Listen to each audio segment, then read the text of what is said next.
Le GITEX Africa 2025, c'est plus de 130 pays présents pendant 3 jours au Maroc. Le monde de la tech est réuni ici, à Marrakech. La French Tech n'y échappe pas. La France qui présente encore cette année un grand pavillon sous l'égide du programme France Export. Pour en parler, nous recevons l'ambassadeur de France au Maroc, Monsieur Christophe Lecourtier.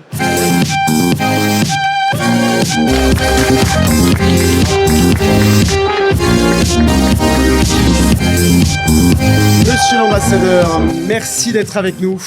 Merci de me recevoir. La France, mobilisée pour une 3e année consécutive à GITEX Africa. Pourquoi c'est important d'être là ? C'est important d'abord que la France soit partout où il se passe quelque chose au Maroc. C'est vraiment l'engagement qu'on a pris. Vous savez que le président de la République a été invité par Sa Majesté le Roi il y a un peu plus de 6 mois. Ouais. Et le serment que nous avons fait les uns avec les autres, c'est que la France soit au rendez-vous de tous les grands défis des 25 prochaines années. On a plutôt assez bien réussi les 25 dernières, mais les défis des 25 prochaines ne sont pas les mêmes. Ils sont assez évidemment, celui qui nous réunit ici, c'est un défi considérable. Ouais. Ça, c'est pour la France et le Maroc. Et puis, on voit que le Maroc a une vocation à être un hub, un pivot africain. Ouais. Et cette aventure-là aussi, elle nous intéresse de la jouer ensemble. La France et le Maroc, c'est une histoire commune, longue et riche histoire. Dans une entrevue que vous avez accordée en début d'année, vous avez déclaré « 2025 sera une année charnière dans la relation franco-marocaine ». Pourquoi ? C'est une année charnière parce que c'est l'année où il nous faut prouver que derrière les mots, il y a autant de réalisations. Les Marocains nous ont tendu la main, nous leur avons tendu la main. Mais maintenant, il faut que cette poignée de main, elle arrive à marquer concrètement tous les domaines où on s'engage ensemble. Et celui-ci, même si c'est évidemment les entreprises qui sont les acteurs, il est absolument essentiel. Il y a de très grandes entreprises ici de télécom, évidemment, commencé par Orange. On voit des entreprises dans la cybersécurité qui sont actives et qui vont l'être davantage. C'est un sujet à l'ordre du jour. On voit des entreprises qui vont participer à tout le déploiement numérique en vue de la Coupe du Monde prochaine, des grandes, des moyennes, des petites. Et on voit derrière elles, comme un pack, les collectivités françaises, les régions françaises, les institutions françaises, l'ambassade aussi, qui poussent pour qu'on arrive tous ensemble à marquer et à transformer l'essai. Le temps presse, on voit qu'autour de nous, des géants, des grands ensembles s'agitent et ne nous feront pas de cadeaux. Le Maroc, la France, l'Europe, l'Afrique, on a vraiment une carte à jouer, mais il faut la jouer maintenant. Et c'est en ça que l'année 2025 est critique. Le message, passer aux actes. La coopération entre la France et le Maroc, c'est plus d'une 40aine d'accords bilatéraux qui portent sur les infrastructures stratégiques, l'énergie, la décarbonation, mais aussi l'éducation, la culture. En matière numérique, le cadre des échanges, il porte principalement sur quoi ? En matière numérique, il porte beaucoup sur les choses traditionnelles que sont en particulier les télécoms, que sont la fibre, le déploiement de la fibre optique. Mais on voit bien ici, ça fait 2 heures ou 3 que je suis dans ce salon, qu'il y a énormément de besoins, d'applications, de technologies qui sont en plein développement, proposées par les entreprises françaises et pas simplement celles-là. Et c'est celles-ci qui vont nourrir, je dirais pas tellement les flux commerciaux, mais les partenariats, parce que la spécificité des Français, c'est ici d'investir au Maroc. Il y a des grands investissements, il y a Renault, il y a Airbus, il y en a plein d'autres. Mais j'ai rencontré ici plein de PME, par exemple une PME qui vient de Lozère, qui vient de créer sa filiale, qui embauche ses collaborateurs marocains. Et c'est ça qui renforcera encore la chaîne franco-marocaine à l'avenir. On va y venir justement à ces PME. Vous êtes en poste depuis 2022. Au moment où GITEX Africa justement prenait son envol et voyait le jour, cette dynamique digitale que l'on constate aujourd'hui au Maroc, mais aussi sur tout le continent africain, j'ai envie de dire, vous l'avez vu grandir, vous aussi, depuis 3 ans ? Oui, ça fait 2 ans. Je suis arrivé au tout début de 2023. Ouais, d'accord. C'était une période qui n'était pas très facile. Où j'étais d'ailleurs davantage observateur qu'acteur. Mais finalement, quand on est observateur, on est plus intelligent parce qu'on se tait, on écoute, on regarde. Et j'ai vu le Maroc que je connaissais assez bien à titre personnel dans toute sa modernité. Et j'ai vu qu'il était un des pays dans ce continent, et sans doute même au-delà, où la question digitale se jouait. Était très prégnante. Était présente. Et évidemment, après est arrivé le salon dans ses différentes éditions jusqu'à celle d'aujourd'hui. qui est d'une certaine manière la confirmation de ce que j'avais cru comprendre en parlant notamment aux acteurs de la French Tech. Parce qu'il y a Ils sont très mobilisés. Le président français Emmanuel Macron a proposé au roi Mohamed VI de signer un nouveau cadre stratégique bilatéral cette année à Paris, à l'occasion du 70e anniversaire de la déclaration d'indépendance du Maroc. C'est une visite qui est confirmée ? Non, ce qui est confirmé, c'est que le cadre stratégique qui a été posé lors de la venue du président. Et ce cadre stratégique, comme j'ai dit tout à l'heure, il nous amène l'un et l'autre à traiter de tous les sujets absolument critiques pour l'avenir.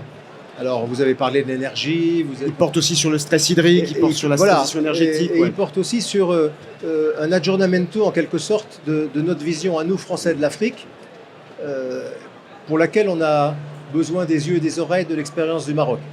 On est dans un moment où beaucoup de choses changent et il faut qu'on arrive à changer un peu nos lunettes pour regarder ce continent.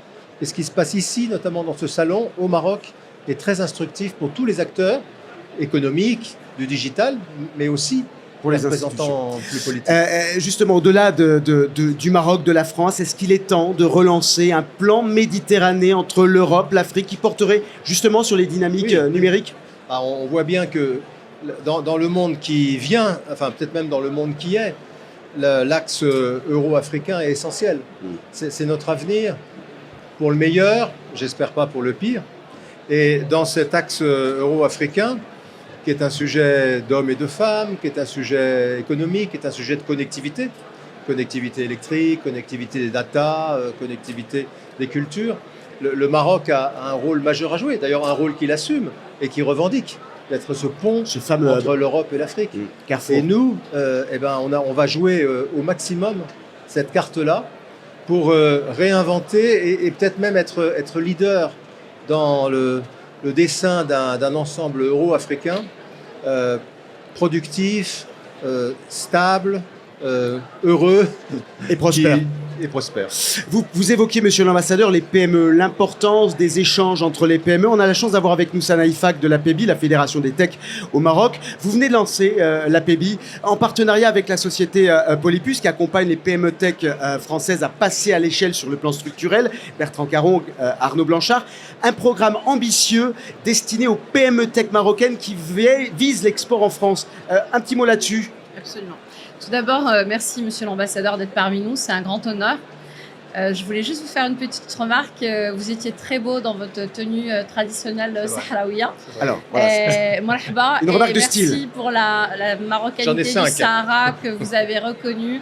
Et on a eu l'occasion de le dire lorsqu'on a accueilli le président de la République Emmanuel Macron durant la Francothèque à Paris. Et j'avais fait cette cape exprès pour lui montrer que la passerelle allait se faire entre la France et le Maroc. Et vous avez été là et aujourd'hui, c'est un partenariat stratégique qui marquera les annales entre la France et le Maroc. Et justement, dans cette perspective, l'APEBI, qui accompagne aujourd'hui 230 membres, a souhaité mettre en place une dynamique qu'on a appelée PME Tech Export. Donc l'objectif, c'est de profiler, de repérer des entreprises marocaines qui vont être accompagnées en France. Grâce à Polypus, effectivement, donc on va dire ce matchmaking, ce repérage a été fait durant le GITEX. Donc nous comptons fortement sur votre collaboration, votre partenariat pour que ce soit une expérience win-win.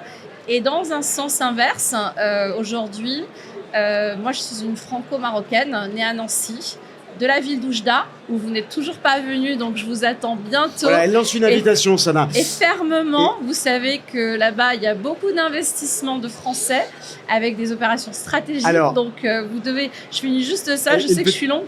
Et derrière, ce qui va se passer, c'est que vous allez avoir des entreprises françaises qui vont venir dans les régions du Sud et dans ces régions isolées. Et le partenariat win-win va se faire de cette manière-là.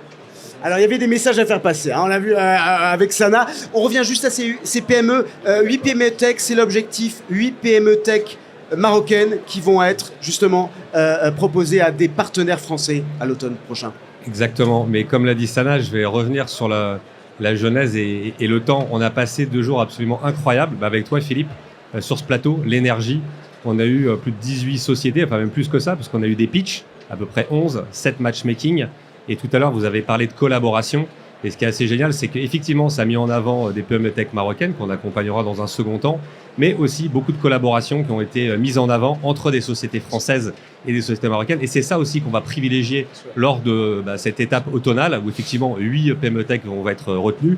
L'idée, effectivement, c'est de jouer le jeu, d'ouvrir du réseau, ouvrir du business et faire connaître l'écosystème. Mais ça ne se fera qu'avec l'écosystème et aussi des entreprises françaises pour justement reprivilégier ça et privilégier cette collaboration. Et on a entendu là sur ce plateau des collaborations qui sont nées et des PME marocaines qui attendent aussi, entre guillemets, cette expérience pour faire aussi du business avec des boîtes françaises et c'est déjà prévu. Voilà, donc c'est ça la dynamique. Oui. Le Maroc, d'ailleurs, dans ma vie antérieure, je m'occupais beaucoup de faire venir des investisseurs en France. Et le Maroc est le premier investisseur africain en France. Mais au-delà des chiffres, des statistiques, je crois que ce dont on a besoin en France aujourd'hui, c'est une véritable fécondation par tout l'élan de créativité, d'intelligence, de liberté qu'on trouve ici, dans ce pays, et qui peut très bien se conjuguer avec d'autres vertus françaises. Et dans la tech, j'en ai encore rencontré tout à l'heure, j'en avais vu à Benguerir, à l'UM6P. Il y a énormément de startups qui ont un pied en France, un pied au Maroc. D'ailleurs, c'est souvent dans l'ADN de ces créateurs. Exactement. Et qui arrivent à trouver un très bon équilibre pour se développer entre ces deux mondes qui, de mon point de vue, n'en font finalement qu'un. Pour terminer, en France, on sait recevoir aussi bien qu'au Maroc, monsieur l'ambassadeur ? On reçoit différemment, mais une fois qu'on a su trouver le chemin du cœur, je pense qu'on arrive à plugger, comme on dit en bon français, et que la France et le Maroc, de ce point de vue-là, ont des dizaines d'années d'expérience positive.